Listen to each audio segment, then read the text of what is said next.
Hey, this is Jake with Associate PI. Today we are breaking down the CPCU 500 exam. We're going over the exam questions, part A of the CPCU 500 exam. We're going to give you an example and tell you how to approach and solve this type of question. Again, this is presented by Associate PI. We are an independent group of CPCUs. We've all passed our exams, including the CPCU 500. We're not affiliated with the institutes or the CPCU designation. We're just here to help you pass your exam. And this is video number 4 in our CPCU 500 video series. You can go back and check out our other videos at AssociatePI.com/videos.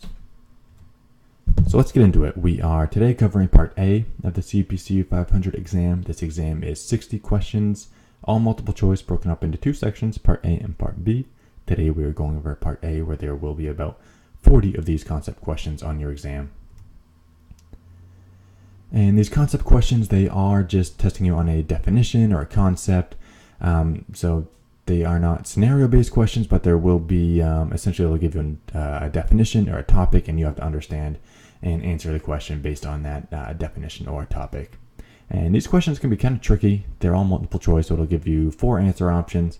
And usually there's 2 or 3 partially correct or semi-correct answers. Your job is to narrow down, cross out some of the answer options, and select the best answer for the given concept question.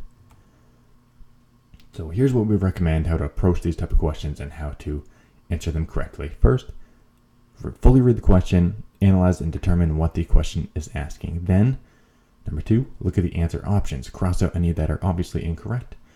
And then number 3, based on the answer options that you have left over, select the best answer. There's going to be a couple partially correct. Your job is to read the concept question, understand it, and determine what the best answer is given the concept question. So let's look at an example. So here's an example of a question that you might see from part A of your exam. So I'm not going to go through the question in too in depth. I'm just going to show you how to approach it and solve it. So feel free to pause the video, read the question, read the answer explanations, answer options, and try to solve the answer yourself. But now I'm just going to show you how we recommend you approach these type of questions on your CPCU 500 exam. So this question is asking which of the following describes an efficient risk control measure, and gives you 4 answer options. So step 1, as we recommend, is analyze the question. So figure out what this question is asking you. And we can tell right off the bat, it's asking about risk control. So we have to know what risk control is, and it's asking what is an efficient risk control measure. Step 2, go through and cross out any answer options that are obviously not correct. So here we know that B and C, these answer options are not correct because they are talking about a risk financing measure. So there's risk financing and risk control are 2 important topics on the 500 exam. So here we can cross out B and C because they are risk financing, not risk control. Now you are left with 2 answer options. A and D are left because we crossed out B and C being obviously false.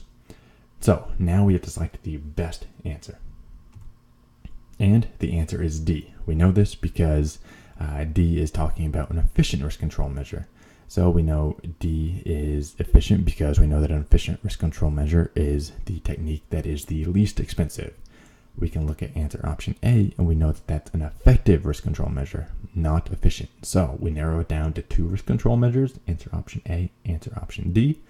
Then we pick the one that's the best, the one that is an efficient risk control measure based on what we've studied in the 500 course. And that's it. That's how to approach and solve a part A exam question on the 500 exam.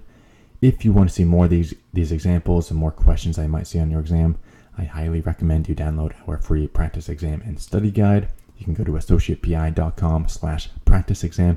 We'll give you a bunch of part A and part B questions for the 500 exam. And if you want to see more resources, all of this is free. Some are free blogs and downloads over at AssociatePI.com/CPCU500 to fully prepare you for your exam. And as I mentioned, that's part 4. This wraps up our video for part 4 of the 500 video series. In our next video, we're going over part B exam questions, doing the same thing, showing you how to approach and solve a part B type question for the 500 exam. And that's it. Good luck on the exam. We'll see you on the next video.